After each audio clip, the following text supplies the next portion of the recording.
So we haven't seen what guerrilla war looks like from the ground. Therefore, we don't know what those images would do to our understanding of the US Civil War and our modern conflicts that are occupational in nature and that are fighting what we call insurgents today. So I had to design a way to see something we have no photographic evidence of. And I had to do it in a way that doesn't sacrifice any scholarly rigor.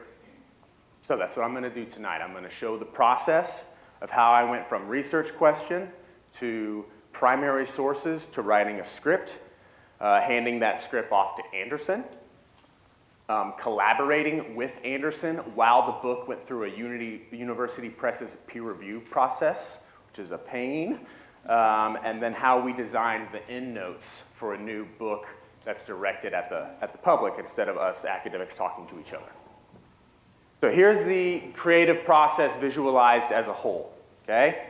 The first one is me writing the script up on the top left.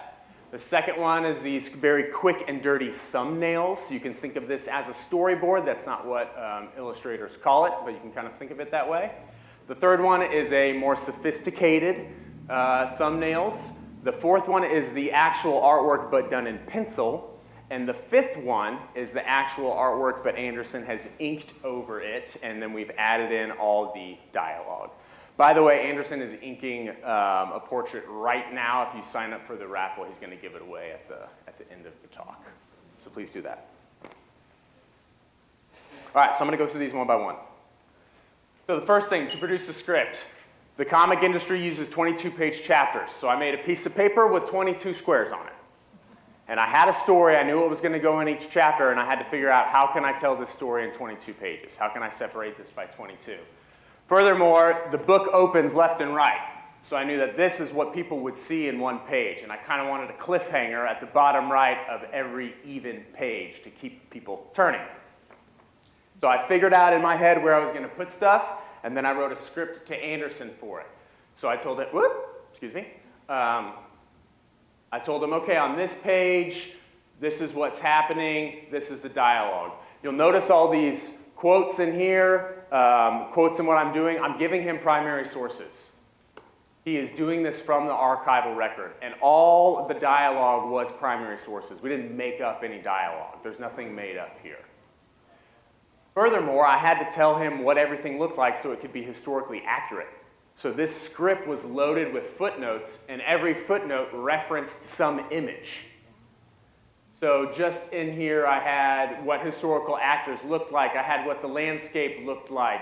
I had what some of these primary sources looked like, what a timber-clad steamboat looks like. I had a whole document of, I did it again.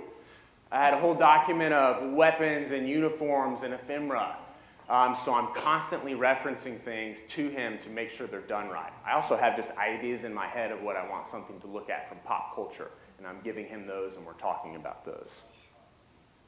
So he takes that script, he draws up the storyboard, the thumbnails. Then we have these monster Zoom marathon collaboration sessions where we decide on things like, oh, I think this would work better in 3 panels and not 4 panels, and we want the viewer's eye to go this way and not that way. So we'd have all these discussions. Once we decided on everything, it turned into this, these very legit thumbnails. This is what went to the press. So I turned in my script, I turned in my endnotes, which was all the primary sources that I had pulled from archives, places like this, and then we turned this in.